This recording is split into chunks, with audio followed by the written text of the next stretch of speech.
حمد و ثنا، تعریف و توصیف اللہ رب العالمین، اللہ مالک الملک، اللہ ذوالجلال والاکرام کے لیے ہیں، اور بے شمار انگنت لا تعداد صلاۃ و سلام ہوں امام الانبیاء شافع روز جزا جناب محمد الرسول اللہ صلی اللہ علیہ وآلہ وسلم پر۔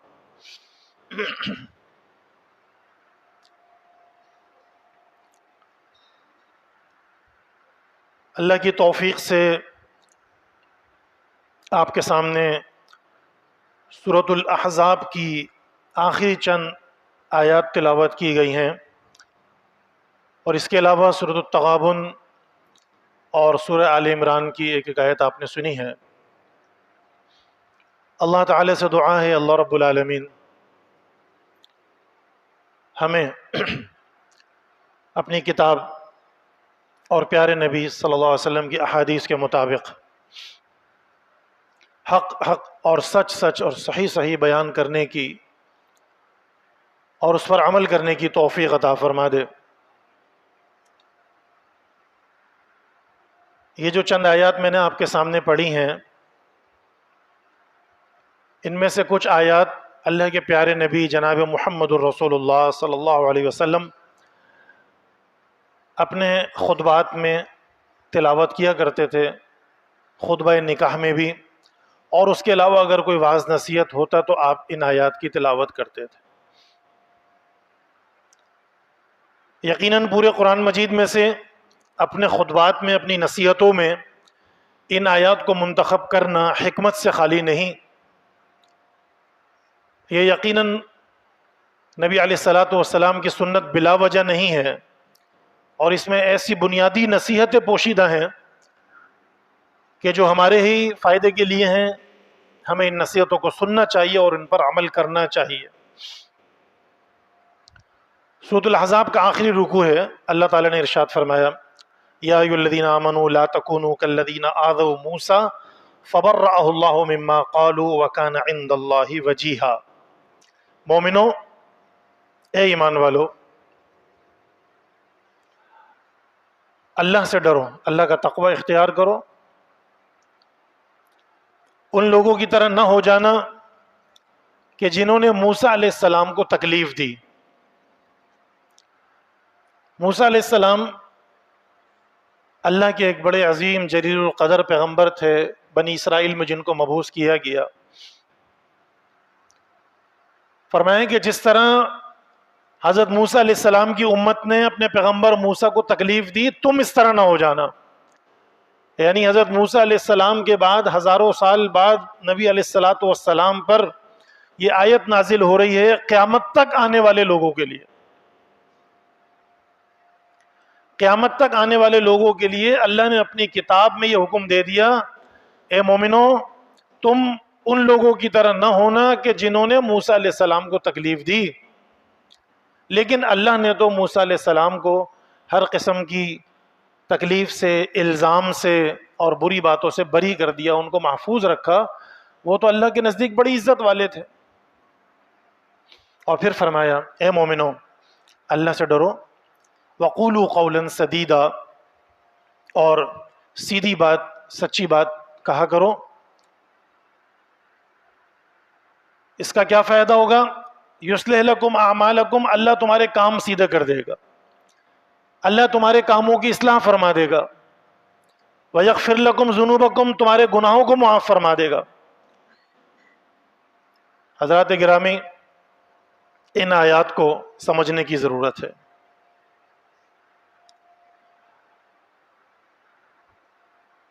تقوی اختیار کرنے کا حکم دیا، اس سے پہلے یہ فرما دیا کہ دیکھو اس وقت کے لوگوں نے اپنے رسول کو، اپنے پیغمبر کو تکلیف دی، مختلف مواقع پر تکلیف دی۔ آپ ماشاءاللہ سنتے رہتے ہیں، موسیٰ علیہ السلام سے عجیب و غریب سوال کیے، ان پر الزامات لگائے، نعوذ باللہ ان کے بھائی ہارون کے قتل کا الزام موسیٰ علیہ السلام پہ لگا دیا۔ موسیٰ علیہ السلام کے بارے میں بتایا کہ جی ان کے جسم میں برص کے نشانات ہیں، ان کو عجیب و غریب بیماریاں ہیں۔ مختلف قسم کے موسیٰ علیہ السلام پر الزام لگائے گئے، ان کو تکلیف دی گئی۔ یہ سلسلہ چلتا رہا، تکلیف دہی کا سلسلہ چلتا رہا۔ ہر امت میں کچھ نہ کچھ ایسے لوگ ہوتے ہیں اور اب بھی ہیں کہ جو رسولوں کو، پیغمبروں کو یا ان کے وارثوں کو یعنی علماء کرام کو، عبادت گزار لوگوں کو، نیک لوگوں کو، اللہ والوں کو تکلیف دیتے ہیں، یا اپنی زبان سے یا اپنے عمل سے، حتیٰ کہ علماء کرام کو شہید تک کر دیا جاتا ہے، قتل کر دیا جاتا ہے۔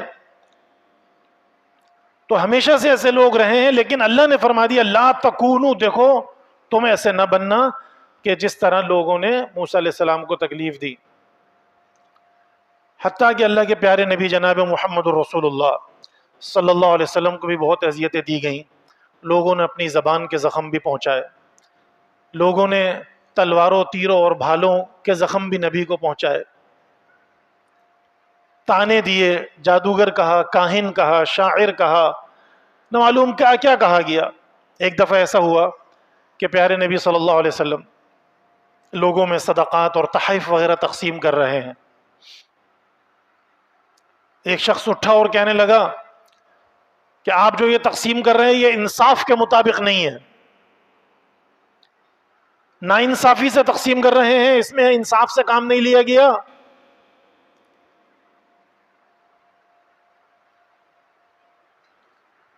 پیارے نبی صلی اللہ علیہ وسلم کو اس پر غصہ آ گیا، آپ جلال میں آ گئے۔ راوی کہتا ہے کہ آپ کے چہرے پر غصے کے آثار تھے، آپ سخت ناراض ہوئے۔ ایک حدیث میں آتا ہے کہ آپ نے فرمایا کہ اگر میں انصاف نہیں کروں گا اس روئے زمین پہ تو پھر کون انصاف کرے گا، پھر کون عدل کرے گا، اتنی بڑی بات کہہ رہا ہے۔ تو ایک روایت میں آتا ہے آپ نے فرمایا کہ مجھ سے زیادہ تکلیفیں تو حضرت موسیٰ علیہ السلام کو دی گئی تھیں، لیکن انہوں نے صبر کیا۔ مجھ سے زیادہ تکلیفیں اور ایذائیں تو موسیٰ علیہ السلام کو پہنچائی گئی تھی، لیکن انہوں نے صبر کیا۔ تو یہ سلسلہ تکلیف دینے کا جاری ہے، تو اسی لیے فرمایا کہ دیکھو اللہ سے ڈر جاؤ، اور وَقُولُوا قَوْلًا سَدِيدًا، جب بھی بات کہو درست بات کہو، سیدھی بات کہو، اس میں سچ ہو، جھوٹ نہ ہو، اس میں مذاق اور طعنہ نہ ہو، سنجیدگی ہو، اس میں خیانت نہ ہو، امانت ہو، گول مول بات نہ ہو، سیدھی بات ہو، صاف واضح بات ہو۔ تو یہ چیزیں لازم و ملزوم ہیں کہ جو لوگ بھی نیک لوگوں کا، اللہ والوں کا، علماء کا، مبلغین کا، اسلام کے دعات کا، داعیوں کا مذاق اڑائے گا وہ کبھی بھی تقوی حاصل نہیں کر سکتا۔ اور اسی طرح جو شخص اپنی زبان کا درست استعمال نہیں کرے گا وہ تقوی حاصل نہیں کر سکتا۔ قرآن مجید میں تقوی سے متعلق جہاں جہاں آیات ہیں وہ اللہ تعالیٰ نے آسان بھی کر دیا کہ تم متقی کیسے بن سکتے ہو۔ آپ جانتے ہیں کہ متقی ہونا ہی اصل مطالبہ ہے۔ اعدت للمتقین، جنت متقین کے لیے تیار کی گئی ہے جو اللہ سے ڈرنے والے ہیں۔ وہ جنت عرضھا کعرض السماء، زمین و آسمان سے زیادہ اس کی وسعتیں ہیں۔ اللہ تعالیٰ نے وہ جنت متقین کے لیے تیار کی ہے۔ اسی لیے قرآن مجید میں بہت سے مقامات پر تقوی کا حکم دیا، اتقوا اللہ اتقوا اللہ اتقوا اللہ، لوگوں متقی بن جاؤ، لوگوں متقی بن جاؤ، پرہیزگار بن جاؤ۔ لیکن یہ بڑا مشکل عمل ہے، اسی لیے ساتھ ساتھ اللہ تعالیٰ نے کچھ کام بھی بتائے ہیں۔ سورۃ تغابن میں فرمایا فاتقوا اللہ ما استطعتم، اللہ سے ڈرو جتنا زیادہ تم سے ہو سکے۔ پھر آگے فرمایا وہ کیسے ہوگا، واسمعوا، بات کو سنا کرو۔ بات سننا بھی ایک نیکی ہے، حق بات سننا، سچ بات سننا یہ بھی ایک نیکی ہے، صرف بولنا ہی نیکی نہیں ہوتا، سننا بھی ایک نیکی ہے۔ واسمعوا، غور سے سنو، واطیعوا، اور بات کو مانا بھی کرو۔ وانفقوا خیرا لانفسکم، اور خرچ کرو، یہ تمہارے لیے بہتر ہے۔ تو کیا معلوم ہوا، فاتقوا اللہ ما استطعتم واسمعوا واطیعوا وانفقوا۔ تقوی اختیار کرنا ہے تو اللہ کی بات سنو، رسول کی بات سنو، اور مانو، اطاعت کرو اور اللہ کی راہ میں مال خرچ کرو. اسی طرح فرمایا یا ایھا الذین آمنوا اتقوا اللہ حق تقاتہ ولا تموتن الا وانتم مسلمون. مومنو اللہ سے ڈر جاؤ جس طرح اللہ سے ڈرنے کا حق ہے، اور دیکھو تمہیں موت نہ آئے مگر ایمان کی حالت میں، یعنی زندگی کی آخری سانسوں تک مومن رہنا. ایسا نہ ہو، اللہ نہ کرے کہ تم ایک وقت تک مومن متقی اور پرہیزگار رہے اور اس کے بعد حالات خراب ہوئے، یا حالات تمہارے بہت ہی اچھے ہو گئے اور تم بگڑ گئے، بڑھاپے میں بگڑ گئے. جیسے کہا جاتا ہے کہ قبر میں ٹانگیں لٹکی ہوئی ہیں لیکن حرکتیں نہیں چھوڑی جا رہی. خدا نخواستہ ایسا حال نہ ہو، زندگی کی آخری سانسوں تک ایمان اور تقوی پہ قائم رہنا. ولا تموتن الا وانتم مسلمون. یہ آیتیں کب پڑھ رہے ہیں نبی علیہ الصلوۃ والسلام؟ کہ جب ایک لڑکا اور لڑکی زندگی کی نئی شروعات کر رہے ہیں، اپنے خاندان کی بنیاد رکھ رہے ہیں، ایک نیا گھر وجود میں آ رہا ہے، ان کو نصیحت کی جا رہی ہے دیکھو زندگی کی آخری سانس تک تقوی پر قائم رہنا، متقی اور پرہیزگار بن کر زندگی گزارنا. اور دیگر خطبات میں بھی آپ یہ آیت ارشاد فرما رہے ہیں. پھر آگے کس طرح یہ کام ہوگا؟ وَاعْتَصِمُوا بِحَبْلِ اللَّهِ جَمِيعًا وَلَا تَفَرَّقُوا. اللہ کی رسی کو مضبوطی سے تھامنا، فرقے نہ بننا، فرقہ واریت میں نہ پڑنا، جدا جدا نہ رہنا، یعنی نہ اپنے خاندان سے کٹ کے رہنا اور نہ اپنی جماعت سے، اسلامی جماعت سے، دینی نظم سے کٹ کر رہنا، جڑ کر رہنا، متحد ہو کر رہنا. اللہ کے نام پر کسی ایسے شخص کی اتباع کرنا جو یقودکم بکتاب اللہ و سنتی، تمہاری قیادت کرتا ہوں اللہ اور اس کے رسول کے احکامات کے مطابق. آج ہمارا لیڈر کون ہے؟ ذرا ہمیں سوچنا چاہیے، ہم نے کن لوگوں کو اپنا لیڈر بنایا ہوا ہے؟ کیا ان میں سے کسی لیڈر پر یہ حدیث صادق آتی ہے یقودکم بکتاب اللہ و سنت رسولی، کہ وہ تمہاری قیادت کرتا ہو اللہ کی کتاب اور سنت رسول کی روشنی میں؟ کوئی ہے ایسا لیڈر؟ نہیں. ہم نے تو دوسری چیزیں دیکھ کر لوگوں کو اپنا لیڈر بنایا ہوا ہے، ان پر جان چھڑکتے ہیں اور نہ معلوم کیا کیا کرتے ہیں. اللہ کے رسول صلی اللہ علیہ وسلم نے فرمایا کہ دیکھو یقودکم، جو تمہاری قیادت کرے، تمہیں لے کر چلے بکتاب اللہ، اللہ کی کتاب کی روشنی. تو بات ہو رہی تھی تقوی کی. پھر آگے فرمایا کہ وقولوا قولا سدیدا. دیکھو تقوی کے لیے جو ایک آسان مرحلہ ہے جس پر تمہارا کنٹرول ہو سکتا ہے، جس پر تمہارا کنٹرول ہو سکتا ہے، تمہارا اختیار ہے، وہ یہ ہے کہ جب بھی اپنی زبان کھولو درست طریقے سے، جب بھی بات کرو سوچ سمجھ کر، نپی تلی بات، ضرورت کے مطابق بات، جس میں گالی نہ ہو، جس میں دھوکہ نہ ہو، جس میں جھوٹ نہ ہو. قولوا قولا سدیدا. سدید سیدھی سیدھی بات. عربی زبان میں یہ لفظ تیر کے لیے استعمال ہوتا ہے. جو تیر کمان میں تیر ہوتا ہے بالکل سیدھا ہوتا ہے، وہ اگر ذرا سا بھی ٹیڑھا ہوا تو وہ نشانے پہ نہیں پہنچے گا، بیلنس ہوتا ہے بالکل. تو ایسی بات کہ آپ کسی کے دل میں اتارنا چاہتے ہیں تو وہ بات بالکل درست ہو، سیدھی ہو. اس کا فائدہ کیا ہوگا؟ یصلح لکم اعمالکم، اللہ تمہارے کاموں کی اصلاح فرما دے گا. یہ تو اللہ نے فرمایا. اور ہم کیا کرتے ہیں؟ ہمارا کام ہے جی ہم نے پلاٹ بیچنا ہے، ہم نے زمین بیچنی ہے، ہم نے کپڑا بیچنا ہے، ہم نے سودا سلف بیچنا ہے. اب ہم کیا کہتے ہیں؟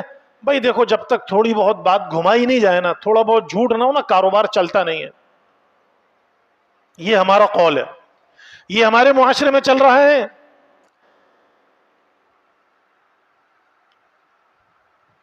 ہمارا کوئی کام نہیں ہو رہا ہوتا تو ہم اس کے لیے جھوٹ بولتے ہیں، مکر و فریب کرتے ہیں، دھوکہ دیتے ہیں. اور اللہ فرما رہے یصلح لکم اعمالکم، وہ رب تمہارے کاموں کی اصلاح فرما دے گا، درست فرما دے گا تمہارے کام. کس طرح؟ قولوا قولا سدیدا، جب تم صحیح بات کہو گے. معاشرے میں کچھ بھی ہوتا ہے، ہوتا رہے. آپ نے نہیں دیکھا کسی ایسی گلی میں، کسی ایسے روڈ پر کہ جہاں 10-20 ڈاکٹروں کی دکانیں ہیں، کیا وجہ ہے کہ ایک ہی ڈاکٹر کے پاس رش لگا ہوا ہے؟ کیا آپ نے نہیں دیکھا کہ ایک ہی گلی میں دودھ دہی کی 20 دکانیں ہیں، لیکن ایک دکان ایسی ہے کہ دکان کھلنے سے پہلے وہاں لائن لگ جاتی ہے، لائن لگ کر دودھ بکتا ہے۔ کوئی ایسا کپڑے والا آپ نے نہیں دیکھا کہ جو ساری مارکیٹ خالی ہوتی ہے اس کی دکان پر رش ہوتا ہے؟ لوگوں کو انسان کب تک بیوقوف بنائے گا؟ بیوقوف بنانا آسان نہیں ہوتا، ایک آدھ دفعہ کوئی بنا لے گا۔ اور کاروبار جو لوگ کرتے ہیں ان کو پتہ ہے، ان کو معلوم ہے، گاہک جب دوبارہ آتا ہے اور آرڈر جب ریپیٹ ہوتا ہے، آرڈر ریپیٹ ہونا یہ نشانی ہوتی ہے اس بات کی کہ آپ صحیح کام کر رہے ہیں، لوگ بیوقوف نہیں ہیں۔ اور جو ایک دفعہ آئے اور دوبارہ نہ آئے تو پھر وہ کام صحیح نہیں چلتا۔ ایمانداری میں، دیانت میں، سچ میں تھوڑا وقت لگتا ہے، لیکن جو ساکھ بن جاتی ہے، جو انسان کا مقام بن جاتا ہے، وہ پھر کبھی ختم نہیں ہوتا الا ماشاء اللہ۔ تو اللہ تعالیٰ یہ فرما رہا ہے کہ قولوا قولا سدیدا، تم جھوٹ نہ بولو، دھوکہ نہیں دو، فریب نہیں کرو، واضح بات کرو، واضح بات کرو۔ آپ لوگوں نے کئی لوگ ایسے ڈوبتے ہوئے دیکھے ہوں گے، اور اگر آپ تحقیق کریں گے تو پتہ چل جائے گا کہ جتنے لوگ پریشان ہیں ان میں سے کئی لوگوں میں یہ عنصر شامل ہوگا کہ یا تو وہ جھوٹ بولتے ہوں گے یا واضح بات نہیں کرتے ہوں گے، ٹو دی پوائنٹ بات نہیں کرتے ہوں گے۔ تحقیق کر لیجئے، ہمارے پاس ہی بہت لوگ آتے ہیں، مرد آتے ہیں، خواتین آتی ہیں، اپنے مسئلے مسائل بتاتے ہیں، جب ان کے ساتھ لمبی گفتگو ہوتی ہے تو پتہ چل جاتا ہے کہ کہاں خامی ہو رہی ہے، ان کو سمجھا دیتے ہیں، نصیحت کر دیتے ہیں، دلوں میں ڈالنا اللہ کا کام۔ تو جب اللہ نے فرما دیا کہ قولوا قولا سدیدا یصلح لکم اعمالکم، اچھا یہ یصلح لکم اعمالکم صرف آخرت سے متعلق نہیں ہے، وہ تو آگے ہے، ویغفر لکم ذنوبکم، اللہ تمہارے گناہوں کو بھی معاف فرما دے گا۔ یا اعمالکم سے مراد یہی ہمارے کام ہے، جو ہم کاروبار کرتے ہیں، جاب کرتے ہیں، جو بھی کرتے ہیں، یہ ہم اپنا سی وی بھرتے ہیں کہیں جاب کے لیے تو اس میں بھی ڈنڈی مارتے ہیں، اور جب بات کھل جاتی ہے تو وہ بندہ بلیک لسٹ ہو جاتا ہے، اور جو بلیک لسٹ کرتا ہے پھر وہ خود تک محدود نہیں رکھتا یہ بات، وہ پورے گروپ میں چلا دیتا ہے کہ بات اس نام کا بندہ آئے گا اس کی ڈگری 2 نمبر ہے۔ ہم سمجھتے ہیں ہم بیوقوف بنا لیں گے۔